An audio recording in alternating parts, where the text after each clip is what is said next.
അവളുടെ കഴുത്തി താലി കെട്ടരുത്. തന്നെ പോലൊരു ആഭാസൻ, അവളെ പോലൊരു പെൺകുട്ടിയുടെ ജീവിതം നശിപ്പിക്കാൻ ഞാൻ സമ്മതിക്കില്ല. അവക്കെന്നെ ഇഷ്ടമൊന്നുമല്ല, എങ്കിലും അവൾ എന്റെ കണ്ണേട്ടന്റെ സഹോദരിയാ.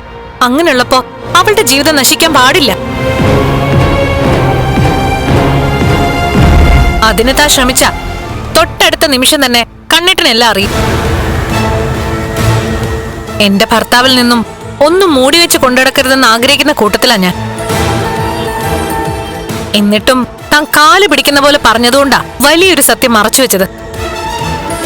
ദേ, അത് വെറുതെ മുതലെടുക്കരുത്.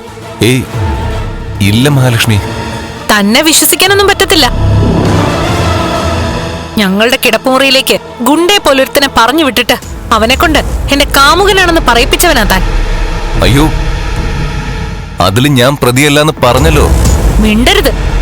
ദേ, എന്നെ പൊട്ടിയാക്കാന്ന് കരുതണ്ട. സ്നേഹിക്കുന്നവരുടെ മുന്നിൽ മാത്രമേ മഹാലക്ഷ്മി തലതാഴ്ത്തി നിൽക്കാറുള്ളൂ. അല്ലാത്തവരുമായിട്ടേ ഒരു കോംപ്രമൈസിനും ഇല്ല. അത് നീ മനസ്സിലാക്കിക്കോ മേഘനാഥ.